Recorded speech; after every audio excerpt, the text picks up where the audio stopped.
Welcome back to the Cineposium podcast. I'm Martin Ibarra Ramos. And I'm Alex Apicella. Thank you for joining us for this week's episode, which happens to be our special season finale episode.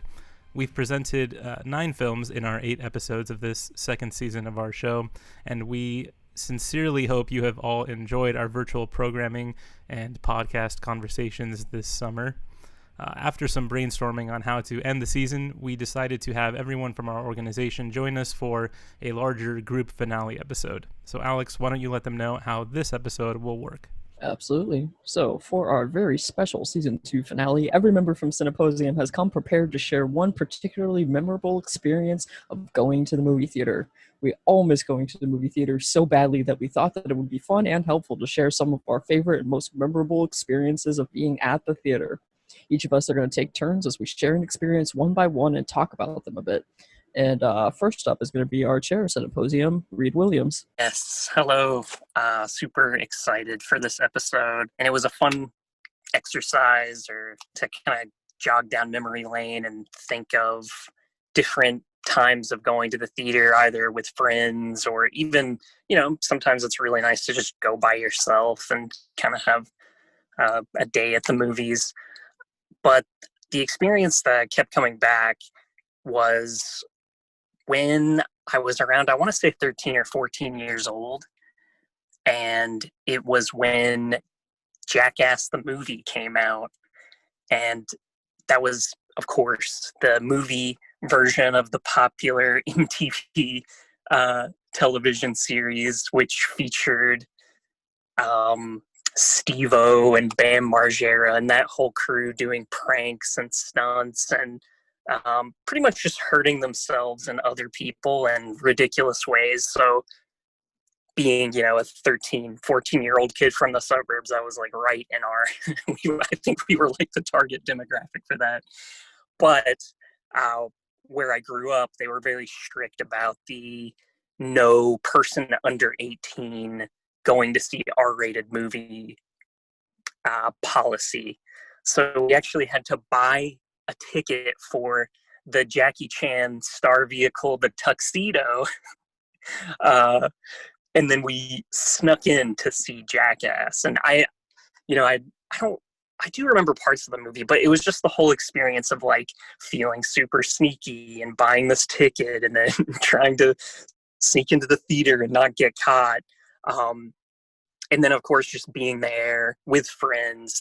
I was with 2 of my really close friends at that time. And then just having that sort of collective experience of laughing with a bunch of other people and in a pretty packed theater. And yeah, that memory has always just stayed with me because of that time of my life and those friends. And, even if it wasn't like the most profound movie or the most profound experience, that's always been one of my favorite memories, being at a theater. And yeah, that's pretty much what I remember from that. Yeah, man, I have to say, like, something that that did kind of cross my mind in trying to come up with my own example for this was the experiences of buying a ticket for one movie and sneaking into another, or like buying one for one movie and then after that movie and sneaking into another one to do like a double feature sort of thing. That was such a fun experience of going to the movies that I don't feel like you get anymore. It's a lot harder to do that, especially now. But even before this whole pandemic happened, I found it like less a possibility for kids growing up to be able to do that. So it was like specific to our like childhood, I feel like. Totally. And I think, how you have to reserve seats now it's a lot harder to do those double headers. But yeah, I remember. Yeah, exactly. I remember doing that too. Yeah. Good times for sure. All right. Well, then next up to share will be my co-host, Alex Apicella. Yeah, so if you are in like the Los Angeles area, you probably know of the Egyptian Theater and their repertory theater largely. And I think every single January, usually barring plague, the Cinematic Void hosts a January Giallo lineup where like they play a ton of Giallo films. And by like a ton, I mean like they'll do like 5 or 6 films in like a series, like just from like noon until like 2 in the morning, and like they'll just play all of them. And so like it was, my first year in Los Angeles. I love giallo films. They're like your very early Italian precursor to the American slasher film. They predate Halloween and Texas Chainsaw Massacre largely. And so like I'm really excited. I'm like, oh my gosh, they're playing these and they're all in 35 and 16 millimeter. Most of them are like original Italian prints that they have to subtitle. It's really, really fantastic work just to be able to see them like in a theater. And I saw that like on one of the days, they were playing 5 features in a row. They were playing Dario Argento's opera. They were playing The Black Cat, A Blade in the Dark, Torso, and What Have You Done to Your Daughters? And it was myself, Reed, and Justice, who is like also from our program but is not a member of Cineposium. We decided we were going to spend like pretty much all day and go down to the Egyptian and watch all these films. The thing with like some of these films is that like they're very hard to get in quality, especially like if you're running like the native 35 millimeter. Most of the people who own the 35 millimeter prints are private collectors. These films are like kind of like they're exploitation cinema, so like they're oftentimes like just really difficult to like they're not well preserved. And yeah, so like some of the prints were like really high quality prints, and it was like, wow, like this is like a fresh 35 millimeter print like from a private collector from Italy, and he brought it himself into Los Angeles carrying it on an airplane so that like we could watch it. And then other ones like Torso, it was a recovered grindhouse theater print that was super degraded. And I learned that if your 35 millimeter print is not properly treated and not properly like contained from like heat conditions in particular, it wears down and it actually turns pink. And so like we're watching like this really scuffed looking grindhouse print of Torso, and the entire like everything is pink. Like it looks like someone put like a really bad Instagram filter over the whole thing, and it's all pink. And unfortunately, one of the plot twists, or one of the plot reveals, there's not much plot in this film, but they try to twist it around anyway, is that the killer, he's wearing a particular colored scarf. And so like they have this line where they're like, Stefano couldn't possibly be the killer. Of course, I remember the killer. He was wearing an orange scarf on a black print, and Stefano, he was wearing a black scarf on an orange print. And like everyone in the theater is just dead, just absolutely decimated because the whole thing looks pink. And they like the like frame cuts so like you can see a shot of like each of their scarves like next to each other, and they're like the same scarf, and like you can't tell the difference like whatsoever. And like the theater just loses it, and like it doesn't calm down for like another like 3 whole minutes, because it's like, of course the scarves were a different color. How could we not have seen this? Like, wow, like we totally missed that plot point. It was fantastic. Like I think that was probably like I'd seen Torso several times before this, but but never in a scenario where like you didn't know that like you couldn't tell the difference in the colors. So it was really memorable. Yeah, that was a lot of fun. I'd actually never seen any giallo films before, so when you invited me, I was really glad I could come and check those out. And yeah, that was just so fun to be in that audience where the energy was so palpable. Everyone was so psyched to be there and laughing and kind of roasting, and just to even be in that sort of marathon kind of experience. Like, I think I left after the first 3, but even then, it's one of those kind of experiences you can land at a theater. So yeah, that was fun. That also feels like something super specific to LA. I don't know how, where else you could find a collection of these prints together in one day, sort of marathon type of screening. I think that's really awesome that you were able to catch that out here. Okay, so next up then to present will be Ben Lee. Oh, hi. So my last quite like memorable experience was when I was watching Blade Runner 2049, and in like there's a Edwards cinema right next to the campus in Irvine. That's why like Irvine is quite it's such a like a good place. It's like right in front of the door of my apartment. So I went to watch that film with my friend, and yeah, I think that's the last time I've had such a good experience. I didn't have as good like time. Of course, when I was watching later films, I was like enjoying them, but I had such a good time with the after that.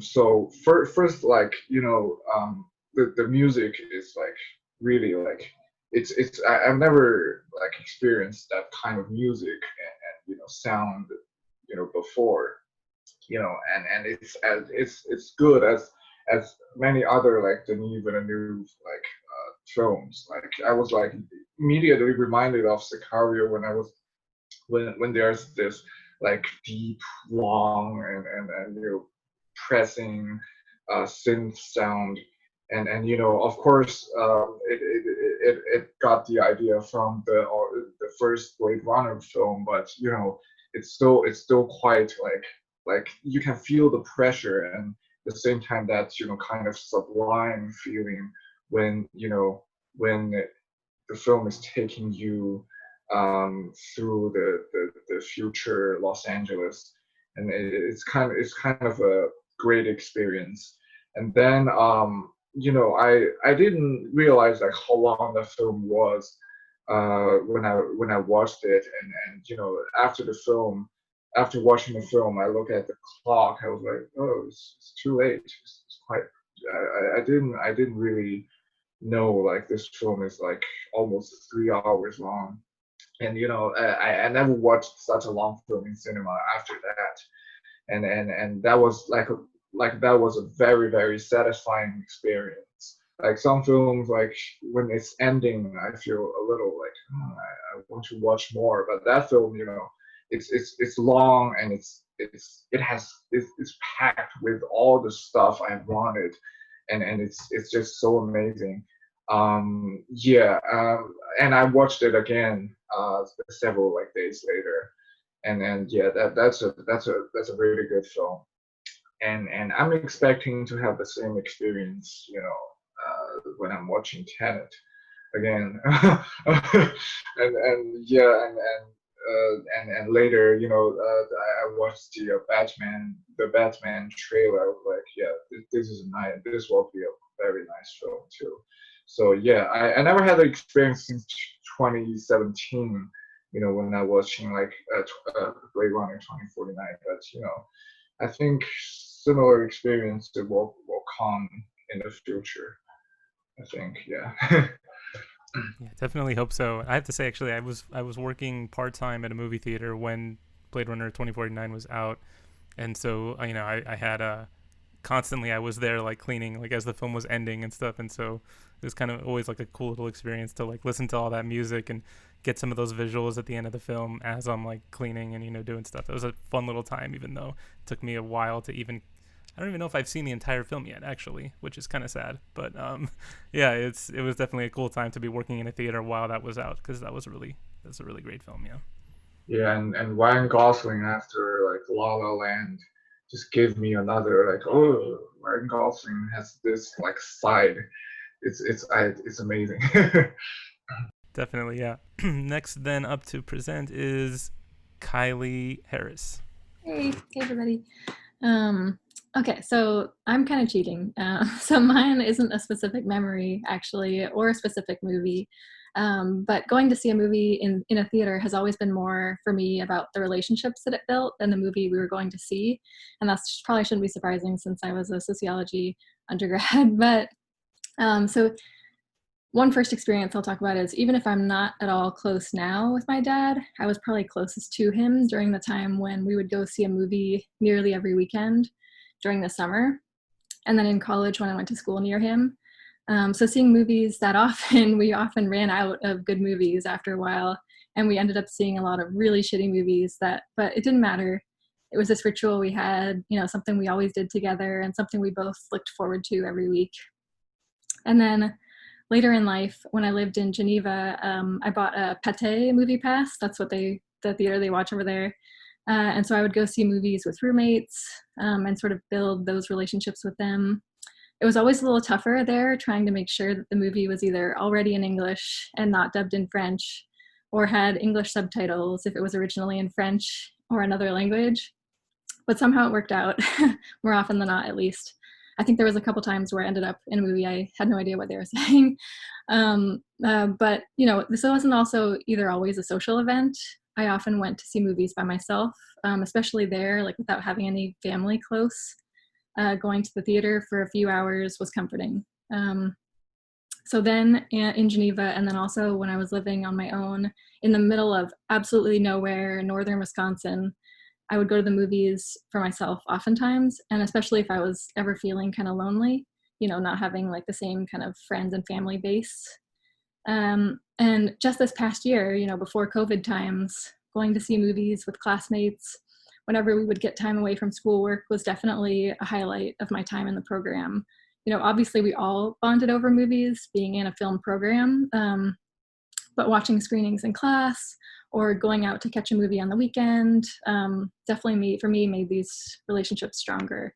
So for me, you know, it's not even just like that I have one particular movie that I could think back to that like was just like the best ever, or was even that particular meaningful, but it was just that it's always been this ritual for me, either to do on my own when I was, you know, just this as a pastime, or with friends and family to get to know people better. Yeah, I miss the, you know, like you said, going to see movies together, and even even the class screenings were really fun. Like that Darren Star Theater, it's like small and intimate, but it gives you the same experience, like the chairs and the screen. Yeah, so I really miss that as well, especially like having a whole quarter where we had to do those screenings on our own and like watching some of the movies we have to watch just like at our house without, you know, having your attention kind of, or having to force your attention, you know. And yeah, it is different, and yeah, you don't get that sort of bonding experience. So yeah, I totally miss that too. Yeah, I think that's part of the magic of, you know, cinematic experience. Like nobody's talking, but we had such like bond when watching the same film. So it's, yeah. I have missed that so much. You know, spending this spring and summer quarters, you know, at home, having to watch all these films at home instead of being able to sit in our, you know, awesome theater there and watch these great films on film, you know, these actual film prints, and instead of having to watch these poor quality, you know, films through our class portals, you know, in a lot of cases. And Alex and I just recently finished off a Hitchcock seminar, and I mean, couldn't help but think like how amazing it would have been to watch all those films in a theater setting, perhaps on film, as opposed to just watching it on my little screen at home when I'm distracted by this or that, you know. So absolutely I have to agree with that. I miss that, and I agree totally. Like, that film has often been about the experiences of going with people I love. Well, so next then on our list is going to be Lee Wen Wong. Take it away, Lee Wen. Hi all. Yeah, and also adding on to what Kylie just said, bad movies won't be that bad anymore. If you watch it with a friend, then it will become a mutual experience of, we just watched a terrible movie. Yeah. And so as for me, I'd say it would be my experience of watching Daddy Daycare with my dad. And so if you haven't watched it before, it's a 2003 family comedy starring Eddie Murphy. And the story basically is about two dads starting their own daycare while competing with rivals, finding their career passion, and etc. So, and the funny thing is, I actually watched it in theaters with my dad right before my very first day of elementary school. I didn't actually remember when, but then when I asked my dad about it, he said, "Oh, I remember that you watched that on perhaps August the 31st, the day before school starts." So not exactly sure if the film is on my request or what, but I do remember enjoying it so much that almost every time when it has a rerun on TV, I had to watch it. Like I had to watch it. I even rewatched it last year, I think. And so even up to this day, I could perhaps like chant the Serial song from the film. And it kind of became one of those childhood movies of always remind me of what being a kid feels like. And I was also guessing perhaps just perhaps this was a subtle way of my dad saying, look, this will be your last piece of reminiscence and I'm sending you off to elementary school. Yeah, but that just only my guessing. So the main reason I think would be the almost perfect timing for this film, and also like my dad, because a lot of my earliest exposures to film could trace back to my dad, who incessantly brought back home DVDs like Harry Potter, Lord of the Rings, and such. So Daddy Daycare still is one of our mutual memorable films to talk about. Yeah. That's so cool that he remembered too. Like it's a memory you both have. Like, sort of like Kai was saying, like the personal relationship thing. Like, not only was it significant for you, but for him too. Yeah, I think because literally one was having a crazy weekend for like the excitement of new school, and my dad said, I remember that you were jumpy the whole weekend. So. I love how like some of these kinds of films too, like like they add to that bond that you may have with someone. Like a film that I don't know if it's like necessarily just me who loves it, but like Nacho Libre is one that I watch with like my family a lot, and we'll quote just endlessly, and it'll always feel like the first time we watched it. We'll just laugh the way we did the first time we saw it. And I love when films can do that, that maybe are not the most popular or well received, but nonetheless have those moments within that really are like sort of like inside jokes to to whoever you watch it with. I love when that can happen. Yeah, I'm wearing my stretchy pants right now. Yes, love it. All right, well, great. So then next up on the list is going to be Mike Mazzacane. Okay. So before I went to UCLA really and saw a bunch of movies with y'all, I was not I'm going to go to the movies with my friends type of person. I was I'm going to go see a movie because I can get out of the house and away from my family kind of person. And they were other than the Marvel movies and now Star Wars movies, they're not really like movie people. And so the movie, the theatrical experience, stuck out to me as relatively novel was the time I went to go see Professor Marston and the Wonder Women. Have any of you guys seen that? I know I've ranted to you guys all about it. Okay, Alex, you've seen it. That is why it bombed terribly at the box office, and that's what made it kind of a fun experience for me. Going in, I was very nervous seeing that movie because, God, there was a mass shooting, sometime earlier, in the days leading up to this movie. I don't know which one. I wanted to say it was some Amy Schumer theater shooting, but that happened, a year earlier. But I remember I was on edge about that. And I'm like, no, I need to go see this movie because I'd read the Friday box office reports from Deadline, and they're like, yo, this movie's bombing bad. And so I was afraid I'm not going to be able to see this movie. And the movie is a fictional biography about William Morton Morrison, his wife Elizabeth, and their potential polyamorous life partner, Olive Byrne. The families of Morrison and Byrne deny that they were a throuple, but the movie and various historical books about them have all they're a throuple. And so that's the basis of the movie. I don't care if it's real or not. History films to me are not about if they're right. It is about how they are using history to tell a story, in which in this case it's a story about this romance, but also really about Rebecca Hall's character of Elizabeth realizing her bisexuality and stuff. It's just a fantastic movie.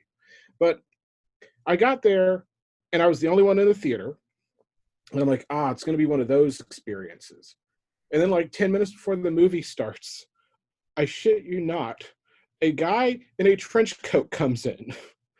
And I'm just like, oh no, I'm either going to get shot or it's going to turn into some Pee-wee's Playhouse business. And the movie came out in October of 2017. So, but I'm in SoCal. It's not trench coat weather. So that was suspect. Thankfully, a delightful lesbian couple came into the theater also, and I was like, I'm going to go sit with you and make friends, because that way, if we get shot, we go together. But it was just us in this movie theater, and it was the weirdest thing because like I normally go see movies, and there's at least 10 people. Like there were more people in that theater when I saw Booksmart, and that movie bombed too, sadly, than this movie. And it was just that, but like it worked to the movie's advantage as this, because it's this really intimate little personal drama that just Rebecca Hall just carries. And I'm thinking about this scene where they eventually, because hey, William Morton Morrison and his wife and maybe Olive Byrne, they create the character Wonder Woman. She's played by Gal Gadot. You've seen her in those movies. And eventually, like in the movie, Morrison just runs into like this backdoor kink shop retailer person, and they get into bondage that way. And then like all throughout the movie, he's like trying to get his wife Elizabeth to like, no, like you clearly love this woman also. That's okay. Like do that. And like she finds her inner dom in this one really private, intimate scene. And it worked so well because I was in this movie theater with no one else, and it just matched the way the scene played out, and it was just perfect. And yeah, like that's a delightful little movie that no one has really seen. And also I didn't get shot, so that's what I got. Can I ask, Mike, where did you? I forget if you said where was this theater? Which theater was it? It was my local, the Riverside Plaza, like Regal 16 whatever in SoCal. Okay. Yeah, because I feel so. It must have been like middle of the week, like middle of the day kind of thing. Possibly. Oh no, it was Saturday 6 o'clock because it's wow. Like this was a prime screening, and then the total gross on Wikipedia says it made $1.9 million. Wow. So yeah, it didn't go well. It's just a good movie because I'm thinking of, you know, the guy in the trench coat is just, it feels like a very mid of the week, middle of the day kind of situation, like a Wednesday 1 o'clock showing. It wasn't cold enough to require a trench coat. I was just like, oh, this is not good. And I go to movie theaters to like relax, and I was just like constantly looking. I'm like, okay, is this guy getting up, or what is he doing? Do I see strange movements? You're using your peripherals throughout the screening, just keeping an eye on him, kind of. Yeah, it was some weird stuff. I have to say though, I agree with the fact that like there's occasions where the smaller crowd can aid the film. So this isn't my example that I'm going to share later, but one time I went to see Hereditary, and I was the only person in the theater. Oh. And I was, you know, I'm sitting in the middle of the theater and just by myself the entire film. And I mean, obviously that creeped me out even more, you know, like I'm already searching every inch of the frame. Now I'm searching every inch of the theater. So yeah, I have to agree. That's totally something that can happen. And I kind of love when that happens. Yeah. Yeah. It's like Goodbye Dragging In. Like everybody has a, you know, identity or something. All right, well, I guess then I am going to share last here. So I guess I'm going to be the one to do this. You know, I had several options in my mind that came to mind, but I'm going to be the one to bring up a Star Wars experience. So yeah, this is, for me, if I'm being honest to myself, this was the obvious one because it is actually something I've been talking about recently. So it was already in my mind, but it stands out as an experience that's very unique for me. So I grew up I grew up in a family that loved Star Wars. You know, my dad introduced it to my brother and I very, very early in age, and you know, we did the Halloween costumes as Luke and Han Solo, and you know, so we were always very involved with it. And when the prequel trilogy came out, we went to see those in theaters. But you know, I was very young when that happened. So when the sale happened with Disney and J.J. Abrams came on to direct The Force Awakens, I was older and a little more aware of the Star Wars universe and, you know, the fandom and everything involved. And, you know, so when the film came out, a part of this is that the experience of, you know, trying to make sure you get tickets was one thing. You know, I had to, like, you know, scour the internet and to time it just right so that I could get good seats, and I wanted to see it multiple times. I already knew that, and so it was a matter of like hoping that I can get good tickets and actually tickets on opening night.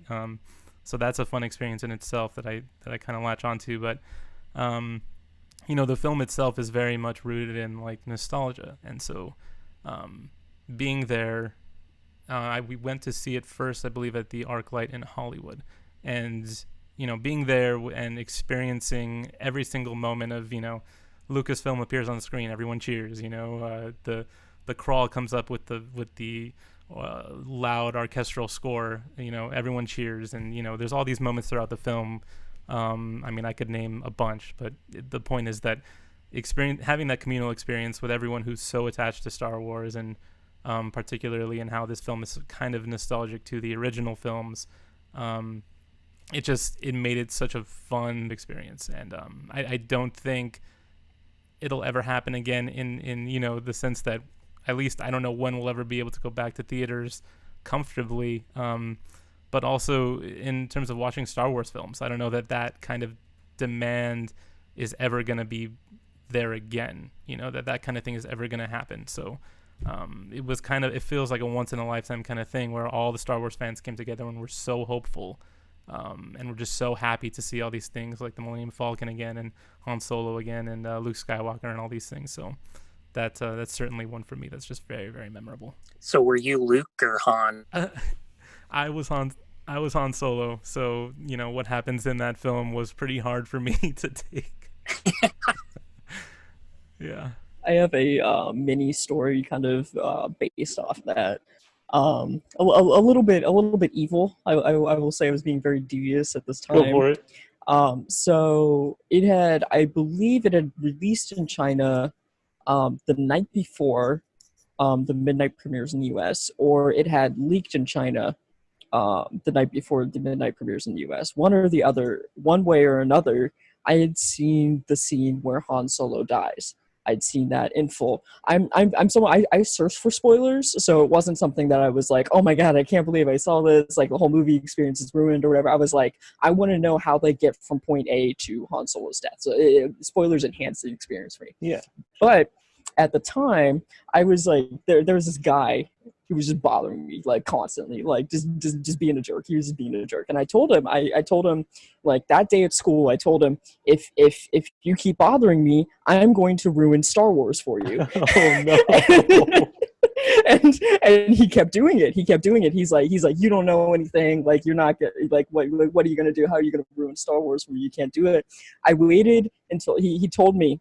He kept bragging about it. He's like, I'm seeing it at midnight. I'm seeing it like at this time. And then he's like being like a jerk in the group chat. And he's like, ha ha ha, I'm the only person that got tickets. Like, I'm seeing it. I'm like in the theater right now. And I text him directly. I go, Han Solo dies. And then a paragraph describing the scene and then a picture of it.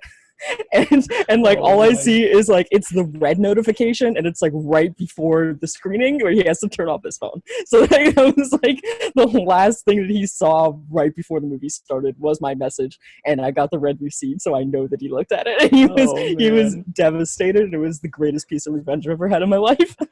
That does sound very satisfying. Yeah, that is That's incredible. nice. I do not love blame you at all. That's awesome. I have to say, like, quickly, that's the thing that, like, I think once you're watching the film there, I think everyone kind of saw it coming the way the scene is, like, crafted. But, yeah, that's awesome, Alex. I agree with that decision. I almost feel like there's not going to be any, like, films or television shows that have, like, that monumental of, like, an impact spoiler like that. Like, I think of, like, Game of Thrones as well. I had done that to a few people too, who were like, who were being mean. And I'm like, oh, let me tell you about the Red Wedding that's coming up in like 3 episodes. Yeah. So yeah, I don't know. It's interesting that like these kind of like monolithic series are kind of not like quite diminishing, but like like you had said, like they're reducing like that impact just because like with the market saturation. So yeah, like feels like the event film.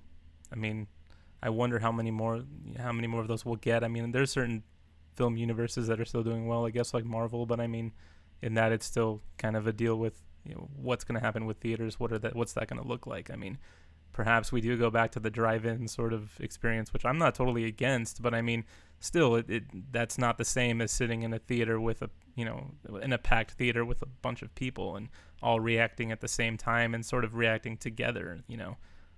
I've seen films where there's comedy, and both experiences are different because of just the crowd itself.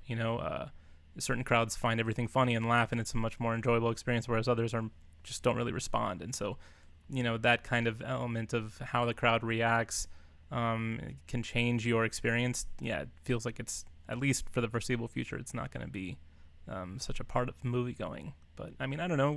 How do you guys feel about like the drive-in experience? I would be pretty open to it. I think it's pretty cool. That's how I'm gonna see New Mutants, I guess. Mm-hmm. So I have to see that movie. But yeah, like the only event movie that's like, I need to find out what happens in Tenet. I don't even really like. I want to see Tenet, but like the reviews have dropped and all of them like it's a puzzle movie. I'm like, oh, it's gonna be terrible. But I want to know what it is now, because so much of the like fear everyone has, like, but what if I'm not the first one to see it? And spoilers, and I'm like, that's not how like movie discourse on the internet works anymore. So I want to like be prepared. Mm-hmm. That's interesting too, the whole spoiler element here. I mean, that's something I hadn't been thinking about, but like with the Star Wars thing, like that was part of wanting to go see it immediately because you didn't want to know what was going to happen. Like you wanted to know by watching the film and not have people who were leaving the theater spoil it for you or whatever. So that's another interesting point to think about. Yeah. My mom fell asleep during Star Wars The Force Awakens, and then when we went to dinner afterwards and we're talking about it, she was so sad and shocked that Han Solo died. I was like, oh, Bob. Oh man. I think also like another like event film that had like some spoiler stuff with it was the last Harry Potter film. Yeah.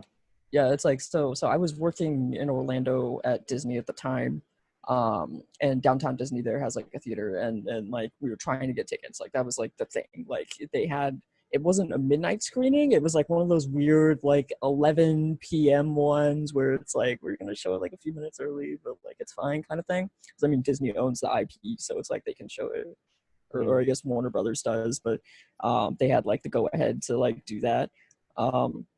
And it was so like that 11 p.m. screening lined up with the midnight screening people behind it. And people knew that like this screening was going to get out an hour before this other screening, and then there was another screening that was going to happen after those were done. And so people actually were like passing out like earphones to like try to like cover people's ears so that like the group that was leaving the theater wouldn't say anything, and like you wouldn't overhear anything about how like the film was after, like before you could even get into the theater kind of thing. So it was like this really weird like procedural like like nobody hear any spoilers before you just get in kind of thing. And I'm like I don't even think that's something that's like I don't even think of that as being like people didn't even do that for like Star Wars. I don't know. It's interesting. Yeah. It's reminding me though too of like waiting in line. Like one of the experiences I remembered was like when I went to see The Dark Knight, and yeah, that was the time before reserving seats and hoping that you get a seat, and like you can sit with your friends. And I remember having to wait hours, like getting there early and waiting hours just to be able to get that. That's such a funny thing to think about too. Especially screenings, the midnight showings. Those are the best. That was a lot. Yeah, because like there was like an issue specifically with like the Harry Potter screening that was going on there, where it was like they were accidentally overbooking tickets because there were no reserved seats. So like there were like people were like, can I bought a ticket for the screening, and they're like, well, we can just put you on to like the next screening, it's no big deal, like you don't have to pay for it. And they're like, no, can I stand in the back of the movie theater for the full 2 hours? And they're like, you can't sit on the floor as a fire hazard. And they're like, I don't care, I'll stand for like the full 2 hours, like up against the back wall of the theater to like be able to see the film on time and see it first, kind of thing. It's interesting. Like that's wild, because that sounds like honestly that sounds awful. to admit, that sounds awful. Yeah, it was like I would be the one saying, no, I'm good, I'll wait. Yeah, I mean, like, it wouldn't even just be like one person or like two people. It would be like a group of like 20 to 30 people who would all like be standing in the back of like the theater, like for the whole film, like just to be able to see it. Harry Potter spoilers are weird because I had read all the books and they came out and finished, but I also had a friend in high school who never read the books. Like legit never read the books. And so when It's not Order of the Phoenix. It's the sixth one. Where Dumbledore dies. Half-Blood Prince, I think. Yeah, Half-Blood Prince. When Half-Blood Prince came out, he didn't know Dumbledore dies. Spoiler alert for like a 10-year-old book by now. Yeah. But he legit didn't know, and I was just like, oh yeah. And he's like, but I liked him. And it was very strange. Yeah. Yeah, I think with that too, like there is, I think, speaking to like book to film adaptations, where it's like even if you know that like Snape dies or like the Red Wedding happens, like seeing it like acted out, it automatically adds like 80% additional impact to the scene. So like there were like fans like in the theaters who like have read the books, reread the books like an hour before they came into the theater, and were like still absolutely bawling their eyes out to see Alan Rickman's performance. And yeah, guys, every time I watch it, I'm not gonna cry. It's gonna happen. And Dobby, like every time Dobby goes, I'm like, no. Horrible. That was a horrible trauma. Yeah. Yes, I'm still processing it. All right, guys. Well, I think this has been a lot of fun. I think we should wrap this episode up, but it was really great to reminisce on these experiences. And even though we're apart, it's still good to see you guys and to, talk about these things with you, because I think we're all sharing similar sentiments, and so it's cool to do that together. But as I said, that does about wrap this episode and our season 2. So we hope you all enjoyed our second season of virtual programming, podcast presentations, conversations, and film analysis. It's been a thrill to put this show together each week, to watch the films and engage with them in this way. We will be back in the fall for our third season, so please subscribe to the show wherever you listen to podcasts, and follow us on Instagram at Cineposium and on Twitter at Cposium to keep up with updates on our next season and to keep in communication with us in the meantime. A quick thank you to all of our curators from Cineposium, everyone who's here today for this episode, as well as the guests that appeared in the season. We had a really great time, and so just thank you to everyone, and also to all you listeners as well. Until next season, take care, everyone.